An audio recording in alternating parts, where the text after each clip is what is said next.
Deus de nossas vidas. Em Tua presença nós nos colocamos nesta manhã para invocá-la, Senhor, diante de nós. E nesta feita, Senhor, falaremos da Tua palavra. Pedimos a Ti que o Senhor esteja conosco, através da pessoa do Teu Espírito Santo, capacitando aquele que fala, mas também aquele que recebe a Tua palavra. Que nós possamos, ó Deus, estar com os nossos ouvidos e coração aberto para sermos receptivos a ela.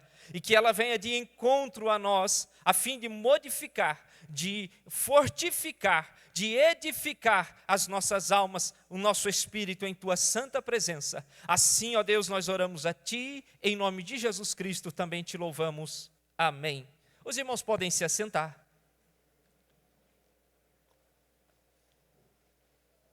Amados irmãos, eu trabalhei durante essa madrugada, uma noite bastante intensa, apesar da chuva, e o meu raciocínio pode ser que ele dê uma perdida. Eu não sei se você já experimentou passar uma noite acordado, e no dia seguinte o corpo ele reage de maneira bastante interessante. E uma das reações que você fica é a lentidão. Você fica um pouco mais lento, o raciocínio é um pouco mais lento. Hoje, por exemplo, eu cheguei às 6h10, 6h15 em casa, então dei uma cochilada ali de uma hora e meia. Ao acordar, eu não sabia nem que dia era, nem que hora que era, nem onde eu estava. Então eu levei ali bem uns 10 minutos para me situar e lembrar que já era de dia, né? E que tínhamos um compromisso aqui na casa do Senhor e assim por diante. Então, eu já de antemão vos aviso para que estejamos todos unidos aí em oração para recebermos a palavra de Deus. Meus irmãos, o texto que nós lemos, como eu disse, é o versículo 7, é o texto que resume de forma muito simplória aquilo que eu chamaria o ministério terreno de Jesus Cristo aqui na face da terra. Não todo o plano salvífico, mas sim esse período onde Jesus é enviado à terra, onde ele vive, né, como criança, nasce, vive como criança, atinge a fase de adolescente, jovem, adulto, cumpre o seu ministério, junto aos discípulos, exerce tudo aquilo que tem que exercer, aí vai ao sofrimento, na sequência é crucificado, após crucificação ele ressuscita. E aqui ele ainda vai passar algum tempo e passando algumas orientações antes de ser assunto ao céu. Então, na minha visão, quando nós olhamos para o versículo 7 deste texto, você vê que o evangelista ele está, de certa forma, resumindo esse período, dizendo, o Filho do Homem deve ser entregue nas mãos dos homens pecadores, passando por toda essa fase de vida, lembrando que é uma fase de vida diferenciada, e será entregue à mão dos homens pecadores, ou seja, aquela fase de sofrimento. E será crucificado, sentenciado, julgado à crucificação. E depois de morto, ao terceiro dia, ele vai ressuscitar. Então, nós podemos observar neste versículo que ele faz uma narrativa resumida de tudo aquilo que é o ministério terreno de Jesus. A pergunta que eu quero suscitar em cima do versículo que nós acabamos de ler é o para quê de tudo isso? O porquê Jesus passou por tudo isso? É certo que João, capítulo 3, versículo 16, vai nos dar uma resposta. Uma resposta que, na minha opinião, é a resposta supra-sumo. É a resposta que dá norte. É a resposta que explica todas as coisas. O que é que está escrito lá? Você sabe? Então, se você sabe, eu vou, na contagem de 3, pedir para você me dizer o que é que está escrito lá, citando o versículo. Vamos lá? 1, 2, 3.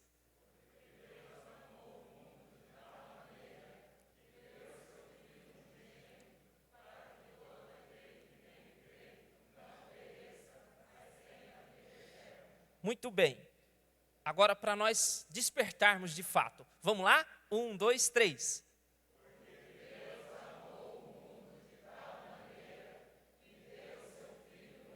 Glória a Deus. Bendito é teu nome, Jesus. Você já parou para pensar nesse versículo, irmão? O quão amado do nosso Deus eu e você somos, a ponto de ele entregar o seu próprio filho para morrer na cruz do Calvário por mim e por você, no meu e no seu lugar. Você já parou para refletir isso? Que amor insondável, incontável é esse? Que amor incomparável é esse? Que amor tão abrangente, profundo é esse? Que amor tão incalculável é esse? Que a expressão usada é a expressão que nós usualmente utilizamos para definir algo que não há palavras que expressem na sua forma meticulosa, porque Deus amou o mundo de tal maneira. É um advérbio de grandeza, pastor Jonas, que define algo muito, muito, muito grande, que é incalculável, que é imensurável. Este é o amor do nosso Deus por mim e por você. Aleluia! Partindo deste princípio, como base de causa, eu gostaria de saber, junto com você, dentro da palavra de Deus, algumas benesses. E é isso que o Senhor Espírito Santo falou comigo ainda nessa madrugada, mesmo de serviço. Em algum momento dela, eu me recuei, porque já vinha nesse sentido, falando com Deus, e dizendo ao Senhor o que é que meditaríamos por esta manhã. E algo veio ao meu coração, dizendo da seguinte forma: você e eu já paramos para fazer a conta do quanto beneficiados fomos com o sacrifício de Jesus na cruz do Calvário?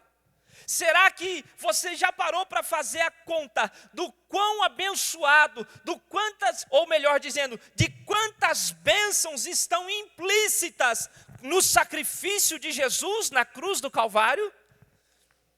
Pastor, como assim? Vou lhe explicar. Já vamos entrar, portanto, para a palavra. Primeira delas, o Senhor Jesus pagou-nos uma dívida, ou pagou em nosso lugar uma dívida, da qual nós não tínhamos condições de pagar. É o chamado na palavra de Deus de redenção. Ele nos redimiu. O que é redimir? É pagar algo em troca de nós. Ele nos libertou com este ato. Pastor, que dívida é essa? O pecado. A dívida que tínhamos com o nosso inimigo. Ele veio diante de Deus, eu diria desta forma para que você entenda. Eles são meus, porque pecaram. A palavra de Deus diz que todos pecaram e destituídos foram da glória de Deus. Então, quando você observa esse detalhe, você vê que eu e você tínhamos uma condição de dependência, uma condição de escravidão, que nós falaremos inclusive daqui a pouco. Mas a questão é, não tínhamos como pagar, diácono Marcos Eliezer. Não havia dinheiro que pudéssemos pagar, porque o pagamento não podia ser feito com dinheiro.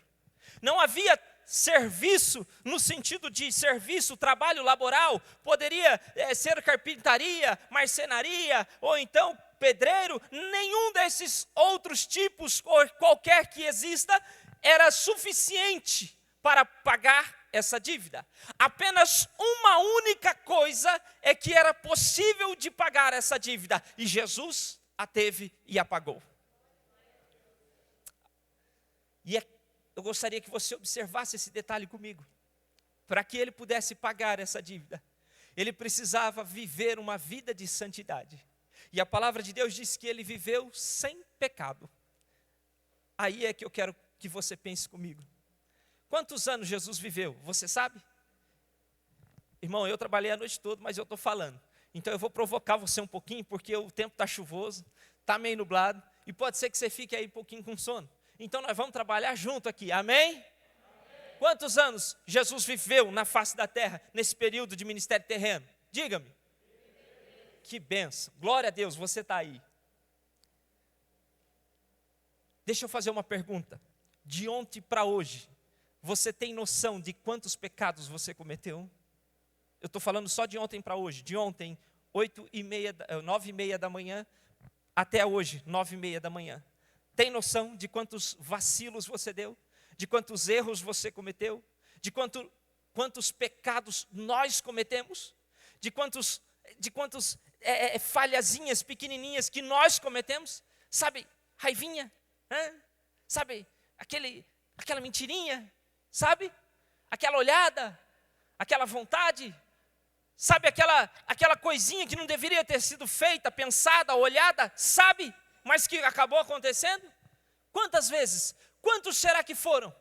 Pois é, Jesus, aleluia, aleluia, glória a Deus, viveu todos os dias da sua vida aqui na face da terra, sem ter cometido nenhuma falhazinha sequer, nem daquelas que eu e você pode olhar e dizer assim, poxa vida, mas fazer o quê? Eu também sou homem, sou ser humano. Pois é, Jesus venceu todas elas, Jesus não cedeu a nenhuma delas, Jesus não errou, não cometeu nenhum pecadinho e nenhum pecadão, se assim o queira ouvir. O nosso Senhor Jesus viveu uma vida, desde o seu primeiro dia até a consumação da sua tarefa aqui na face da terra, sem cometer nenhum pecado, o que o habilitou com toda a santidade ao seu sangue derramar lá na cruz do Calvário, porque a palavra de Deus diz que vida se pagava com vida, e sangue se pagava com sangue. Então era necessário, lá está em Levíticos esta palavra que diz que era necessário que se derramasse sangue para que houvesse redenção, ou então não haveria possibilidade. Mas não era um sangue qualquer, não era uma vida qualquer, tinha que ser de um ano, imaculado, tinha que ser, portanto, puro, tinha que ser santo, tinha que ser alguém que não poderia ter conhecido pecado. Meu irmão e minha irmã, o nosso Senhor Jesus abriu mão de todo e qualquer desejo carnal para viver uma vida de santidade, para cumprir um único propósito, aleluia, o de ser entregue na mão dos pecadores, crucificado, morrer, mas ressuscitar no meu e no seu lugar, aleluia. Qual o objetivo disso, pastor? Pagar a dívida. Pagar a dívida que eu e você não tínhamos condições de pagar. Que eu e você não temos condições de pagar. Que não está atrelada a dinheiro, que não está atrelada a nenhum bem material, mas que está atrelada a uma conduta de vida moral, ilibada, irrepreensível, perfeita, que só o nosso mestre conseguiu vivê-la. E eu quero prosseguir para o segundo aspecto. O nosso Senhor Jesus nos abençoou na cruz do Calvário. Se você quiser anotar, eu chamei de bênçãos do Calvário. A primeira, redenção. A segunda, liberdade. Deixa eu fazer uma pergunta, eu gosto de mexer com isso, porque é muito importante. A ideia aqui, irmão, é ser reflexivo. A nossa tendência é caminhar para frente esquecendo daquilo que recebemos muitas vezes de orientação, desprezando isso no nosso dia a dia. Observa que o que é feito aqui nada mais é do que um lembrete. O Senhor Jesus já tinha dito, presbítero Eric, o que ele havia de acontecer, por caminho pelo qual ele havia de passar. Pastor Luiz, já tinha sido avisado, já tinha sido orientado. A conversa aqui é em tom de lembrete. Lembrai-vos do que ele vos disse a este respeito. E quantas vezes nós nos esquecemos? Aleluia, bendito é o nome do Senhor Jesus. Talvez tenhamos aqui em nosso meio pessoas que não viveram uma vida errada, uma vida pecaminosa, dissoluta no mundo antes de se converterem. Talvez alguns de nós tenham nascido no chamado, entre aspas, o berço evangélico ou berço cristão, que como já aprendemos, não sei aonde vem desse berço, nem que loja tem isso, mas eu chamaria de um lar com instrução cristã. Acho que assim fica melhor.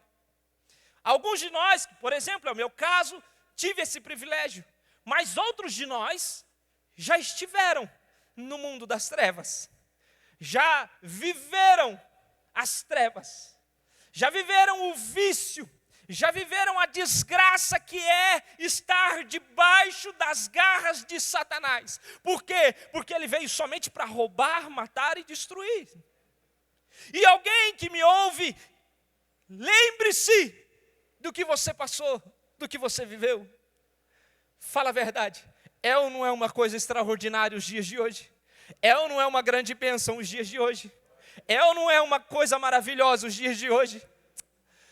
Mas mesmo os que nasceram num lar de orientação cristã, se você parar para pensar, sem desprezar o seu dia a dia, sem desprezar o que lhe acontece ou o que lhe já aconteceu, você há de convir comigo que o nosso Deus o tempo todo está cuidando, que o nosso Deus o tempo todo está livrando, que o nosso Deus o tempo todo está dando escape diante das ciladas, sim ou não? Então eu e você também temos como olhar, e eu estou sendo bem supérfluo no primeiro momento, para dizer que Ele nos libertou, Ele nos tirou debaixo do cativeiro, aleluia!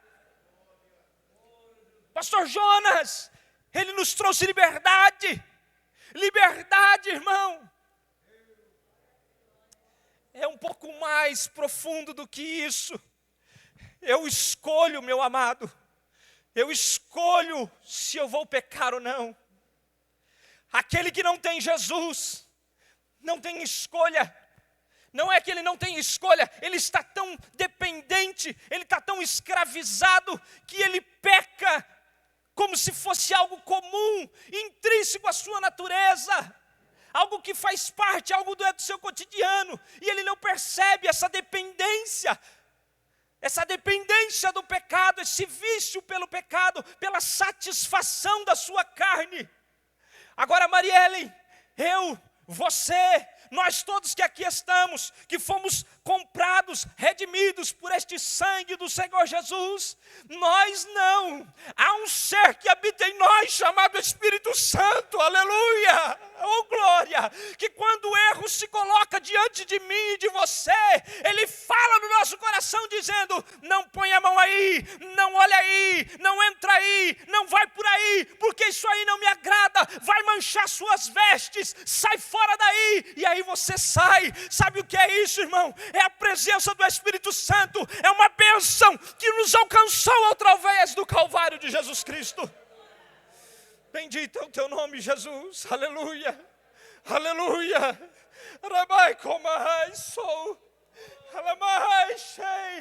Irmãos, isso é tão gostoso de viver.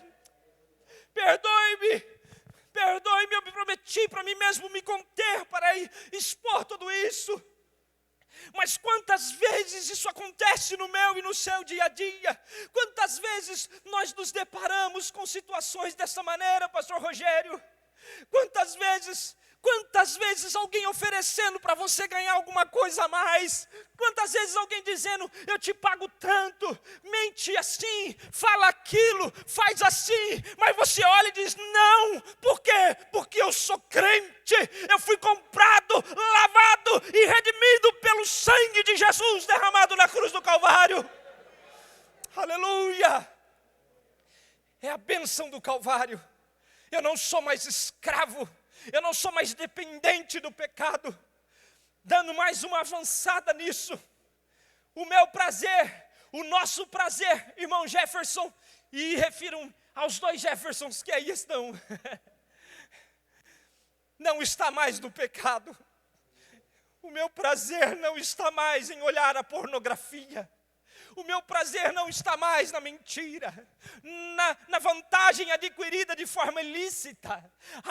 O meu prazer não está mais no álcool. O meu prazer não está mais na vibe do crack, nem da cocaína e nem da brisa da maconha. Não, o meu prazer está no Senhor Jesus e em sentir a sua presença juntinho de mim, as suas mãos cuidadoras, o seu calor, o seu afago, aleluia. Meus irmãos, o prazer do cristão é tão libertador quando ele se entrega, quando ele vive a bênção da liberdade proposta por Jesus no Calvário, que ele inverte os valores naturais. Aquilo que é comumente tido como prazeroso para o cristão torna-se vazio, mas aquilo que não se entende, que é, por exemplo, estar num domingo de manhã, numa consagração, em jejum, falando com Deus, alguém olha e fala, que é isso?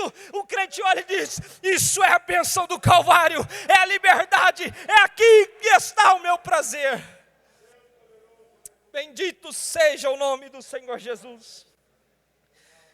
Nós não somos mais dominados, não somos mais levados pelo pecado, nós fomos libertos por Cristo. A cruz do Calvário me abençoou com a libertação. Terceiro aspecto, através disso nós fomos reconciliados. E eu gostei do último louvor que falou sobre isso. Restaurou minha comunhão. Ou seja, ele me reconciliou. O profeta diz que o castigo que nos traz a paz. Irmão, a nossa relação com Deus, antes do sacrifício do pecado de Jesus na cruz do Calvário por nossos pecados, era uma relação de ira. Não tem como fugir dessa realidade. O amor sempre existiu, mas ele existe sempre. Em nenhum momento não seja engodado, não seja tolo, não seja infantil. Jesus nos ama, Deus nos ama de maneira extraordinária, mas Ele nunca, em nenhuma fração, nenhum décimo de segundo, vai deixar de ser justo. Ele é o mesmo ontem, hoje e será eternamente. Assim como Ele nos ama, Ele também é justo. E Ele disse que a alma que pecar, essa morrerá. E o que está dito, Ele não volta atrás. Então a relação era de caos, era de separação, era de relacionamento interrompido, desgastado. Não havia comunhão. Entenda nesses termos que eu acho que é o melhor caminho. Faltava ali o trato que se havia existido, que se havia perdido lá no Éden. Como que era no Éden, pastor? A palavra de Deus diz que na viração do dia, todos os dias, vinha o Senhor e falava com o homem e com a mulher. E tinha ali intimidade com ele, falava com ele, ouvia ele. Então na viração do dia tinha um diálogo, havia uma comunhão perfeita, uma comunhão plena, um relacionamento perfeito, um relacionamento pleno. Mas entrou o pecado e isso foi interrompido. Então estabelece a sentença, o juízo. Mas o Senhor Jesus nos reconciliou. Ah, Senhor. Eu não sei qual é a significação disso para você. Eu não sei até que ponto que isso mexe na sua mente, no seu coração. Saber de uma realidade tal como essa. Receber uma informação dessa, viver com ela dentro de você. Eu não sei se você compreende isso. Mas era para você e eu sermos castigados. Era para você e eu recebermos, na verdade, não as bênçãos, mas as punições. Era para você e eu não recebermos vida, mas morte. Era para você e eu não termos dessa paz, mas era para sermos perturbados. Não sei se você compreende, mas é porque, aleluia, aleluia, houve um Jesus de Nazaré que morreu na cruz do Calvário, e através do seu sacrifício, eu e você fomos abençoados com a reconciliação com o Papai do céu. Sabe o que isso significa dizer? Que o castigo que era para vir em cima de nós, na verdade quem o sofreu foi Jesus. Aquilo que era para eu e você estarmos carregando, quem levou sobre si foi Ele. Lá na cruz do Calvário, através disso, a ira, o juízo, a sentença que era a nós, foi paga, foi aniquilada, foi modificada, ela foi transformada. Agora não é mais sentença de juízo, não é mais sentença de morte, não é mais condenação, não, agora é libertação, é vida, é paz, é alegria, é bonança. Aleluia! Bendito seja o nome do Senhor Jesus. Estarmos reconciliados com o Pai é muito bom, mas não para somente aí. Eu quero ir para o quarto aspecto, e dentro dele bifurcar em dois direitos, pastor Rogério, presbítero Denis, duas bênçãos que só se adquire no Calvário. Só tem um jeito de se alcançá-la. É no Calvário. É quando você olha para o Calvário. É quando você olha para a cruz de Cristo. É quando você olha para o sacrifício de Cristo e não endurece o seu coração, mas se entrega, se prostra diante dessa palavra, diante desta mensagem, e entrega o seu coração e abre ele para que Jesus faça morada nele. Qual é, pastor? Irmão, segura aí, você já conhece. Mas isso é algo que mexe comigo, porque eu ando na rua curtindo isso, meu irmão. Eu trabalho pensando nisso, eu levanto pensando nisso, eu deito pensando nisso. Quando eu vou falar com alguém, eu penso, pode ser que ela saiba que eu seja um deles, pode ser que ele não saiba, mas eu sou um deles, então eu preciso fazê-lo saber. Sabe o que é? É que através da reconciliação, restaurou-se a comunhão. Eu e o papai agora temos comunhão. Eu e ele somos um. Ele em mim, eu nele. Jesus e eu, Jesus e o Pai. Nós tudo, o Espírito Santo, nós somos todos um. Por quê? Porque nós vivemos em comunhão. A reconciliação trouxe o direito à comunhão. Pastor, o que significa isso? Aleluia, aleluia, aleluia. Significa que se estiver faltando pão na sua casa, relaxa, você tem comunhão com o Pai. É só falar com o papai, porque eu não conheço um pai que vai desprezar a fala de um filho pedindo pão.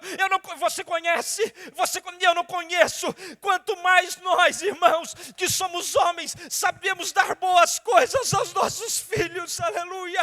Imagine o nosso Pai Celestial, o que fará por mim e por você. Se está faltando pão, fala com o papai que ele te socorre. Está faltando saúde, fala com o papai que ele te cura. Está faltando emprego, fala com o papai que ele arranja. Está faltando o que for que seja, é só conversar com ele. Está faltando, não está faltando nada, estou na bênção, então deixa eu te falar. Fala com ele a si mesmo, porque a presença dele é maravilhosa. A presença dele é coisa gloriosa. Ele guia, ele direciona, ele exorta, ele edifica, ele consola, ele abraça, ele ama, ele instrui. Irmão Jatiniel, ele também corrige, ele aperta às vezes, sabe? Às vezes ele põe você no estreito, mas não é por maldade não. Ele ama a gente de tal maneira que ele faz essas coisas, mas isso é coisa de pai. Às vezes ele senta com a gente e diz, você está errando. Ai, como achei. Ei, meu filhão, não é assim que eu quero que você faça, é de outro jeito, aí você se corrige, isso é coisa de pai. Aí ele senta, orienta, aconselha, mas ao mesmo tempo ele também vai e abraça, e o abraço de Deus é o mesmo que ser incendiado por ele, é a Shekinah, é a presença, é a apoteose da glória de Deus, é coisa maravilhosa na minha e na sua vida. E o mundo não tem isso. Aquele que não se entregou ao sacrifício, que não se entregou a Jesus Cristo, que não compreende o que aconteceu na cruz do Calvário, ele não usufrui dessa comunhão. Eu quero aprofundar um pouquinho essa questão da comunhão. Não é só as coisas do dia a dia, não é só as coisas, irmãos, do que está faltando, ou não somente o prazer de viver a presença de Deus. Mas essa semana, presbítero Eric, o Senhor Deus falou muito forte ao meu coração sobre vestes. Uma hora qualquer dessa nós vamos falar e compartilharei com os irmãos. Mas deixa eu te fazer um alerta. Sem essa comunhão, é impossível, irmãos, que nós cheguemos ao destino final. Por diversas vezes, mesmo às vezes de forma não planejada, irmã Bianca, nós somos acometidos pelo erro e pela falha. E sabe quem é que nos ajuda? É o Senhor Espírito Santo. Aleluia. A comunhão com Deus, ela é tão importante na minha e na sua vida, porque é ela, segundo a palavra de Deus, que nos dá a resistência para vencermos, Ricardinho, o nosso dia a dia, o nosso próprio erro, as nossas próprias falhas. É a misericórdia dele. Se não fosse a comunhão que temos com ele, por certo nós já teríamos desistido. Irmão Alex, eu acredito que você já tenha passado por isso assim como eu. Às vezes a gente comete uma falha, um erro, e instantaneamente caímos nos prostrando diante dele, falando, perdoa papai, perdoa, eu não queria errar, mas errei, perdoa. E o que garante esse perdão é o seu amor, mas é porque estamos comum a Ele, estamos unidos a Ele, estamos entrelaçados a Ele. É essa comunhão com Ele que faz com que nós nos arrependamos, que faz com que nós enxerguemos os nossos erros, que faz com que nós peçamos perdão e alcancemos dele a sua misericórdia. Aleluia. Ele ajuda na hora da provação, ajuda. É gostoso demais viver a sua presença, mas não deixe de entender que sem a comunhão, sem esse relacionamento, não há como ter continuidade nessa caminhada até o destino final. Ainda seguindo o raciocínio, além da comunhão, por último, nós temos aí, através dessa filiação, um direito maravilhosíssimo. Lá no livro de João, capítulo de número 1, é isso mesmo? A todos quantos creram, deu-lhes o poder de serem feitos filhos de Deus.